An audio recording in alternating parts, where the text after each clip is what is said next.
it's sort of a cliche answer because I've heard other drummers say this, but when I was really young, the Muppet Show was, a big show on TV, and Animal from the Muppet Show, I just, he always caught my attention, and I used to look at what drums he had, like right away. I'm like, oh, look, how many cymbals does that guy have? And I got to the point where I started acting like him in my house, and my parents would tell me to stop. I started talking like him.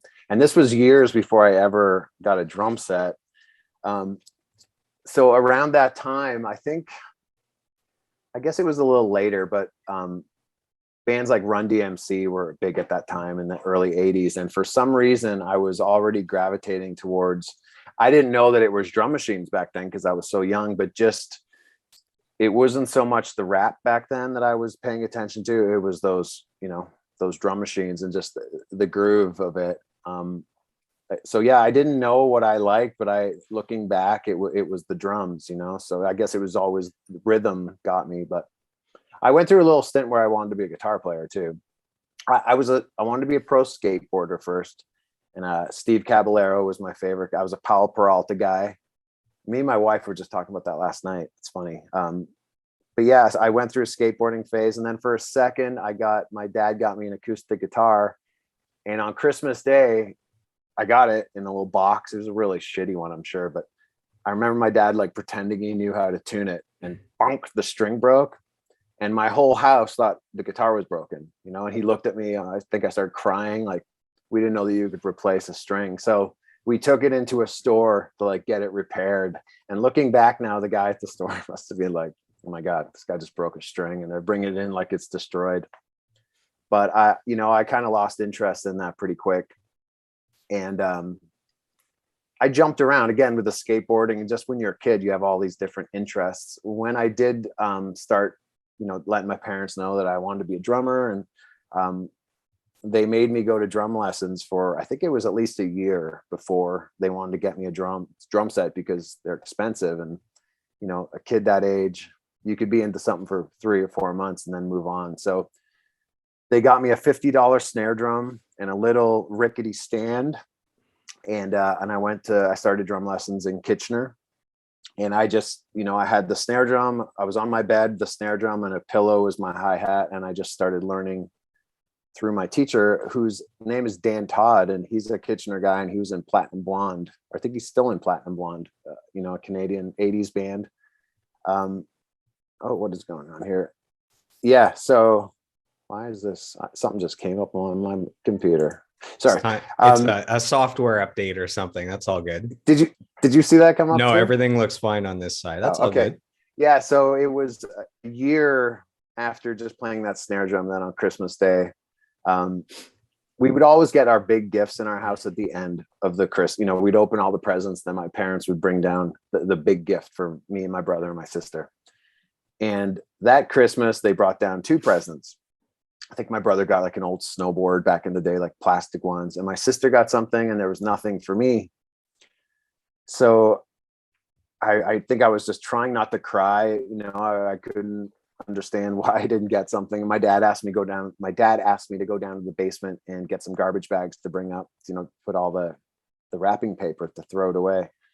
And I went down there, and sure enough, there was a sparkly red drum set waiting for me that they had set up. Again, looking back, they didn't know how to set it up. So it was all set up funky and stuff. My mom and dad in the middle of the night, I can kind of picture them trying to set that all up. But yeah, it was, I still remember that, and I was like 10 years old, but I remember walking into that like laundry room in the basement and seeing that and bawling my eyes out. So, we have enough guitarists, so I'm glad you ended up gravitating back towards the drums. Yeah. And what's funny is, most people, when you talk to drummers and it's like, how do you get into drums? Their idols are like John Bonham and Neil Peart, and yours is Animal from the Muppets, which is badass. I like that. Animal and an 80s drum machine. And yeah, maybe that's why you have a unique drumming style. Would you believe me if I said that I have inside information on that Christmas where you got that drum kit? And if I said I had inside information about those drum lessons when you were growing up, would you believe me? Well, let's hear it. Let's hear it. Knowing you, I do believe you because I know you do your research. So let's hear it. So I have a very lengthy quote here. So bear with me, but it all deserves to be read. A very lengthy quote from that drum teacher, Dan Todd, drummer of Platinum Blonde. So here we go. Awesome. So Dan Todd says, I remember meeting Richard for the first time when he would have been about 12 years of age. I was teaching him at Sherwood Music in Kitchener. Richard stood out more than all of my other students. He had a real natural ability for the drums, and he picked up everything really fast. See, he's calling you Richard. That's how long he knows you here. So I remember when Richard told me about him getting his first kit. It was Christmas, and his family all opened their gifts. And if my memory serves me correctly, Richard's father asked him to go to the laundry room and grab a garbage bag for the wrapping paper. Richard opened the door to a brand new red pearl kit. And I got choked up when Richard told me. Years had gone by, and I knew of Richard's success, but had completely lost touch. I was on tour with Platinum Blonde, and we were booked to play the Minnedosa, Manitoba Festival.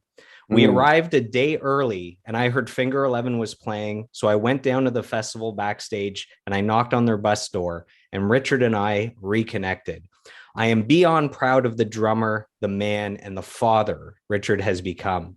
Richest blessings, my friend, from Dan Todd, drummer of Platinum Blonde. Wow. That's amazing that he remembers the Christmas story, he's such a great guy. And him calling me Richard isn't a surprise because he's such a gentleman. He's such a kind-hearted, warm guy. And I always watch him on Instagram. He's such a great husband. Him and his wife are, they look so happy together. But that's incredible, man. That's really beautiful. I do remember in Manitoba him coming, and it was our dressing room, not our bus. I remember our singer. There was 2 rooms in the dressing room, and he came in and said, "Do you know Dan Todd?" And I was like, "What?" It's like, he's at the door. So yeah, I do remember that very well. And yeah, what an honor to learn from him, man. Great drummer and great human being. Did you play in any bands growing up? And if so, what is the worst band name you can remember having? There's been some pretty funny ones on the podcast here. Oh man. Well, I got it. I bet I can top it. So originally I was in a band all through high school. I was in the same band with a bunch of guys, and we worked hard. We were, 5-6 nights a week, we were rehearsing. We weren't really rehearsing. We were writing songs from a really early age. We had a period where it was Metallica songs and a few Queensrÿche songs. But the band was called Alliance back then, which is not so bad of a name. It's a good name so far. Yeah. Alliance is pretty good. So a few years later, the Randy who sang and played bass, I think he decided he was just going to sing.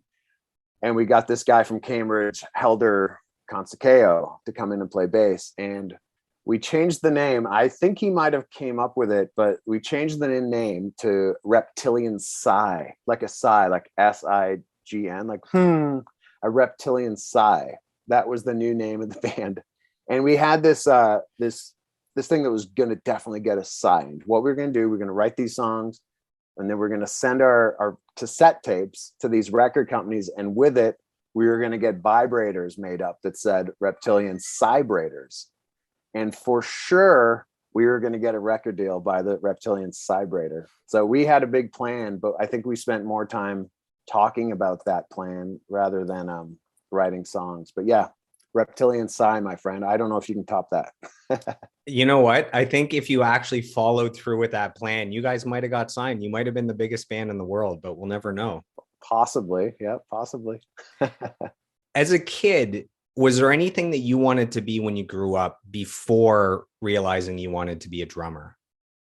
Yeah, a professional skateboarder. I was a huge, in the early 80s, I guess, well, Powell Peralta, when Tony Hawk was a kid, and Lance Mountain, Steve Caballero, all the Powell Peralta guys, and then Rob Roskopp on Santa Cruz and Christian Hosoi. All these guys were superstars back then to me.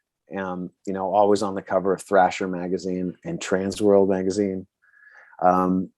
So back then it was the dream of becoming a professional skateboarder. And me and my brother and our friends, we skateboarded all day, every day from, morning till night. And I was pretty good. It was such a different kind of skateboarding back then. Now these guys I'm not even sure how they do what they do. Back then it was like ollie over a sewer. Kick flips were just kind of starting. They weren't even really impressive because they were kind of like, but it was the making ramps on the street, like street ramps, trying to do backside airs, grinding on sidewalks, pretty basic stuff compared to now. But that was my dream, to be a big superstar, to join Powell Peralta's team and, be skating beside Steve Caballero and Tony Hawk. And then came the drums and I'm like, whatever, get out of here, skateboards. we had the same dreams as a kid. So I first wanted to be a goalie in the NHL. Then I wanted to be a professional skateboarder. So I got the same magazines for Christmas under my stocking. And then came music as well. If iPods existed back when we were 16, what music would I find on your iPod? So probably Run DMC, anything else? Well, no, because if I was 16, Run DMC would have been back when I was. You already gave them the boot by 16. How dare you, sir? Are you Canadian? The boot, the boot, yeah, the boot. So it's 16. It would have been Queensrÿche, Operation Mindcrime, or Empire. Those two huge records in my life. And Scott Rockenfield, the drummer, still a huge influence to me. Metallica.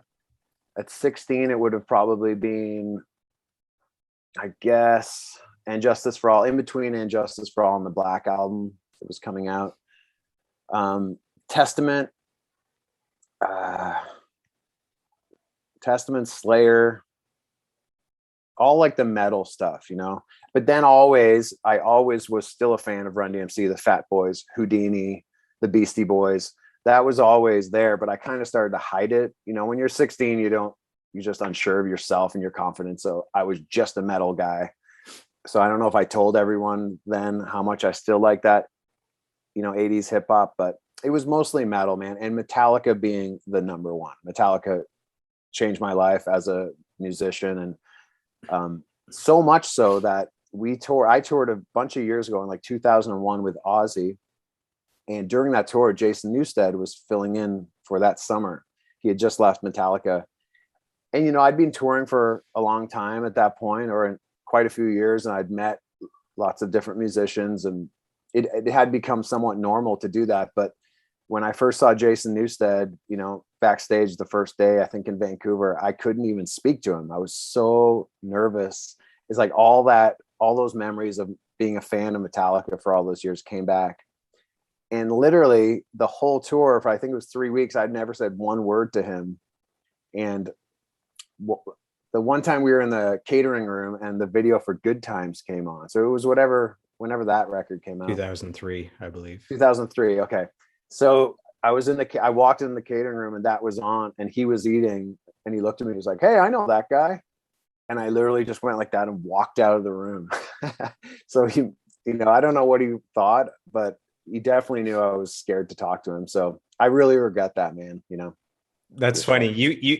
He's spoken to you, but you've never spoken to him, which is kind of funny. Yeah. So Metallica's bass player that they got after him, it's Robert Trujillo, I think. Trujillo, maybe. Trujillo. So didn't he come from Ozzy? Like they did a swap? Yeah. I believe that's true, which is kind of funny. They like swap partners. He was with Ozzy, and I think Infectious Grooves and Suicidal Tendencies as well. He's a monster player. But yeah, they definitely did the swap. I saw Metallica in Ottawa probably, 15 years ago. It was Godsmack opening for Metallica. What's cool about Godsmack is that Sully Erna, the singer, he was a drummer as well, right? Yeah. So they had a double drum kit going on, which was cool. And then I saw Metallica a few years ago in Toronto at the Sky Dome, the Rogers Center, whatever, with like 50,000 people. Man, those guys are so good. So good. Yeah. I saw them on their last tour. They came through. A friend of mine, but more so my wife's, works with Metallica. So she surprised me. We got in the car one day and we started driving towards Grand Rapids, and Metallica were playing that night. And so we got to the arena and she surprised me. He got us in and we got front row. I've seen Metallica a bunch of times, but to be front row and their stage is always really low. So I mean, James's feet were right there. So after all these years of being, the ultimate Metallica fan, just a couple of years ago, I got to see it in all of its glory up close. And it brought me back to being a kid. It was amazing. And their production is always so crazy. It's like a spectacle. But I saw them on the Black Album tour at least 3 times, the Death Magnetic tour, the Load tour. So yeah, huge fan. You were within the blast radius of their concert, right up front. See, that's how you need to lock down your partner for life, is when she surprises you with Metallica tickets. Yeah, absolutely. Can you rapid fire through all the jobs you had before becoming a professional drummer? Maybe focus on Sure. the worst job of all, if you can think of it. Okay. I sold Cutco knives. I think people will know what that was. I had to buy this set of knives myself. My parents bought it. I was going to people's doors and doing this 20-minute thing where I had to cut a penny and show them these knives. And it was, I don't know about that company at the time. It seemed like it was a pyramid scheme. The guy that I worked for was just a big crook. I think he ended up going to jail. But so Cutco knife salesman. The hardest job I ever did was roofing. That was unbelievable. And the last day I worked doing that, I was climbing up a ladder with a bunch of shingles, and the ladder just started tipping, and one of the guys grabbed it. And I could have died. So I think I put down the shingles and I was like, I'm done. I'm going home. So those 2 jobs. What else? I did a bunch of stuff. I'd say the roofing was the hardest and the worst, getting up, being in the sun all day up on those roofs, and it was really hard. I have a lot of respect for roofers. They are tough fuckers, man. Absolutely. I swear on here, by the way. You just did. So yeah, now you can. We broke the seal, so it's all good. How early on did you know that you had something special to offer as a drummer, and that was something you wanted to do as a career? I knew I wanted to do it as a career from a really young age. Almost immediately. I used to go to shows, and I was more fascinated I'd go in the back and just look at the tour buses and imagine what it's like to travel on a bus. I was fascinated with buses when I was young, and just the whole lifestyle. I would just lie in bed thinking about what it would be like to be on the road, and playing those shows and traveling, around the world. So from a very young age, besides skateboarding, it's all I really remember as being just over the top. It's all I wanted to do in life. Laser focused on it, but in, a childish way growing up. But I don't know, what was your first question about my drumming? How did you poise that When did question? you know you had something special to offer? I'm not sure if I've ever thought I've had something special to offer. I think I've just always loved drumming and stuff. I'm not sure if I have anything more special to offer than the next guy, but it was a passion. So when we're young, we're often told, get a good job, get a good education, get a good job, play it safe. Did you ever have a fear of not being able to make a living in the music industry as a drummer? I never did. I never thought about money.